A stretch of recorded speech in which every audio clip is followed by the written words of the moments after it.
1 साल बीत चुका था। ढोलकपुर वापस शांत था। गांव के लोग फिर से खुशी से जीने लगे थे। हर पूर्णिमा को लोग एक दिया जलाकर ठुन ठुन ठुन साहुर को याद करते थे। पर एक रात कुछ ऐसा हुआ जो फिर से सब कुछ बदल के रख दिया। लाशें फिर से मिलने लगी। हर 2 दिन बाद किसी न किसी के घर के सामने एक कटी हुई लाश पड़ी होती। गांव फिर से कांप उठा। एक दिन सब लोग महाराज के पास पहुंचते हैं और रो रो कर गांव की घटनाओं के बारे में बताते हैं। रात को महाराज 2 सेनापतियों से कहते हैं, जाओ और खोजो इस कांड के पीछे कौन है। लेकिन सुबह सिर्फ उनकी लाशें लौट कर आईं। एक का सिर था ही नहीं, दूसरे के पैर कट चुके थे।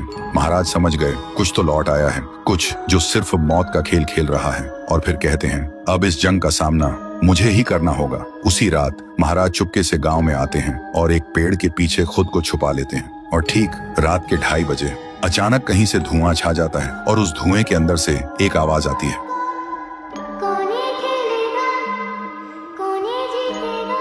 और फिर धुएं के बीच से निकलती है एक गुड़िया, गोल आंखें, एक बेजान सी मुस्कान, लेकिन चेहरा मौत का पैगाम।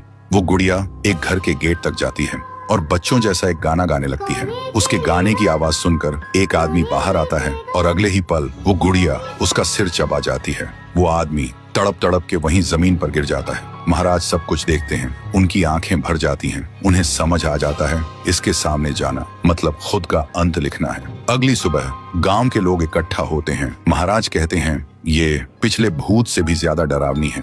इसे सिर्फ वही हरा सकता है जो मौत को पहले ही हरा चुका है। और फिर एक पूर्णिमा की रात सब लोग दिया जलाकर पुकारते हैं, आप वापस आइए, आपके बिना ये गांव जिंदा तो है पर जीने जैसा नहीं। तभी एक आवाज गूंजती है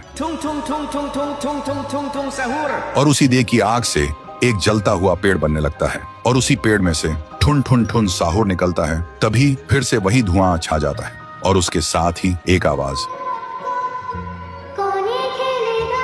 सब लोग घुटनों के बल गिर जाते हैं और कांपती आवाज में बोलते हैं, हमें बचाइए, वो आ गई है। ठुन ठुन ठुन साहुर एक जोरदार जंप करता है और सीधा उस धुएं में घुस जाता है और शुरू होती है एक आखिरी जंग। ठुन ठुन ठुन साहुर और गुड़िया की। जमीन कांपने लगती है, आसमान से बिजली गिरती है और जब धुआं हटता है तो दिखाई देता है गुड़िया बिखर चुकी थी। हाथ अलग, सिर अलग, पैर अलग। और तब से गांव में फिर से एक नई सुबह हुई। महाराज मुस्कुराए, गांव वाले जीने लगे और उस दिन के बाद ठुन ठुन ठुन साहुर सिर्फ एक भूत नहीं रहा, गांव का रक्षक बन गया। लेकिन उसी रात कुछ ऐसा हुआ जो किसी को भी पता नहीं चला। गुड़िया का सिर, हाथ, पैर अपने आप जुड़ने लगे थे और फिर वो वहां से चली गई। तो दोस्तों, अगर आप देखना चाहते हैं पीहू वर्सेस गुड़िया तो इस वीडियो को 1 लाख लाइक्स तक पहुंचा दो।